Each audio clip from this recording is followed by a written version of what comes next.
Assalamualaikum warahmatullahi wabarakatuh. Anak Ustazah, jumpa lagi pada mata pelajaran tematik, materi, teks eksplanasi, dan rangkaian listrik paralel. Sebelum kita memulai pembelajaran hari ini, mari sama-sama kita membaca basmalah.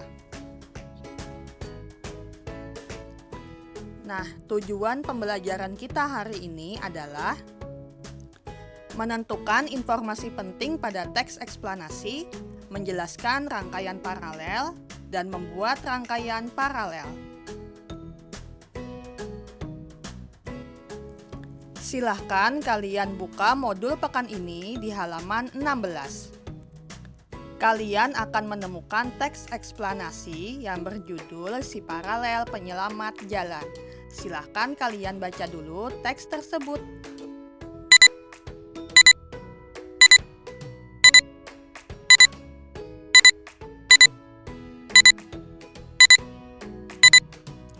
Nah, pada teks eksplanasi ini, kali ini kita akan bersama-sama menentukan informasi penting pada paragraf 1, paragraf 2, maupun paragraf 3. Pada paragraf 1 ini, kira-kira apa ya yang menjadi pernyataan umum atau topik yang dibahas pada paragraf tersebut? Benar sekali. Informasi penting pada paragraf ini yaitu Gareth Augustus Morgan adalah penemu lalu lintas. Selanjutnya, silahkan kalian tentukan informasi penting yang ada pada paragraf 2 dan informasi penting yang ada pada paragraf 3. Perlu kalian ketahui bahwa paragraf 2 merupakan deret penjelas dan paragraf 3 merupakan interpretasi atau kesimpulan dari penulis.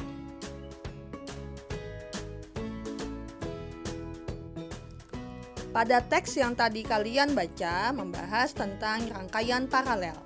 Nah, kali ini kita akan mempelajari tentang apa itu rangkaian paralel, kenapa rangkaian paralel digunakan, di mana kita bisa melihat contohnya, dan bagaimana cara pembuatannya. Rangkaian paralel merupakan rangkaian listrik yang disusun bercabang atau bertingkat.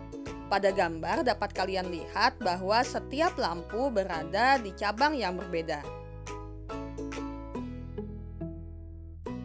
Ketika saklar ditutup, maka arus listrik akan mengalir dan menyebabkan lampu 1 dan lampu 2 menyala.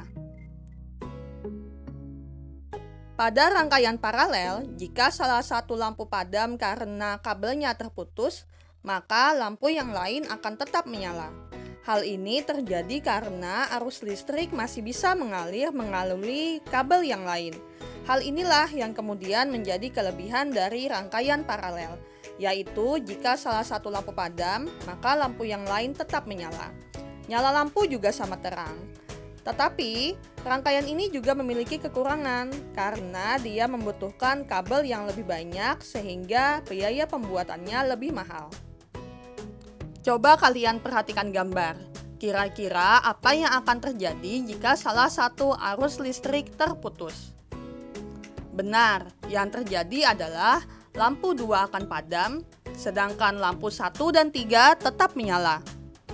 Hal ini terjadi karena arus listrik masih bisa mengalir melalui cabang kabel yang lain, sehingga akan ada satu lampu yang padam dan 2 lampu yang tetap menyala.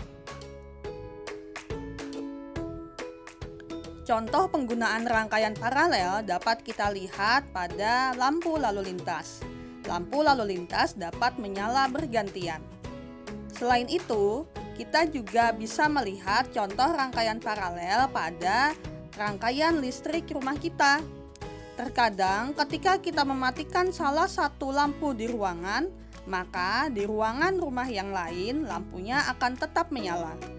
Hal itulah yang merupakan contoh dari penggunaan rangkaian paralel. Ada 3 cara dalam membuat rangkaian paralel. Yang pertama adalah rangkaian paralel lampu, di mana lampu disusun bercabang. Yang kedua, rangkaian paralel baterai, yaitu baterai disusun bercabang.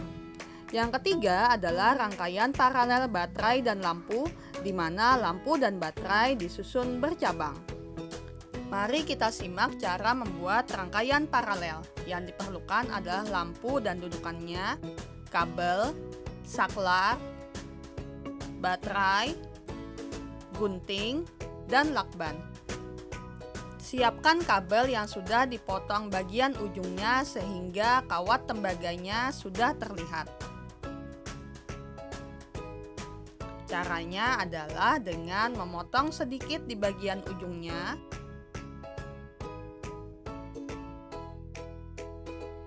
Kemudian bisa kalian putar bagian yang tadi dipotong sampai kawat tembaga kabel terlihat.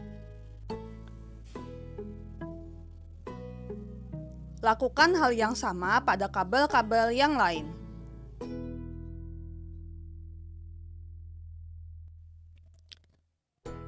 Selanjutnya, pasangkan lampu pada dudukan lampu dan lakukan pada lampu-lampu yang lain.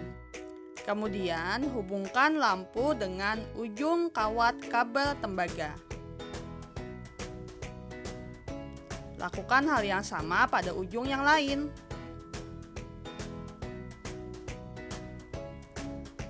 Susunlah lampu yang sudah dipasang dengan kabel secara bertingkat. Kemudian hubungkan kabel dengan cara memilin ujung kabel tembaga. Lakukan hal yang sama pada bagian kabel sebelah kiri.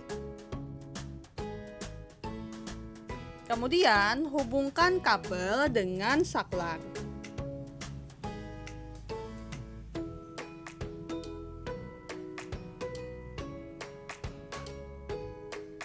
Selanjutnya, setiap ujung kabel dapat dihubungkan dengan kutub positif dan kutub negatif baterai.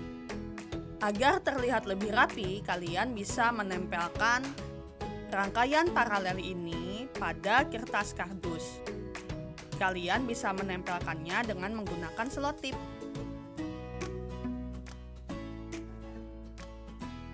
Nah, sudah jadi rangkaian paralelnya. Alhamdulillah, selesai sudah pembelajaran kita hari ini. Silahkan kalian cek kuis yang sudah Ustazah sematkan pada Google Classroom.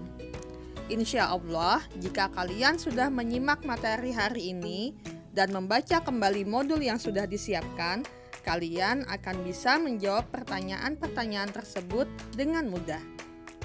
Sampai di sini dulu pembelajaran kita. Ustazah akhiri, Assalamualaikum warahmatullahi wabarakatuh.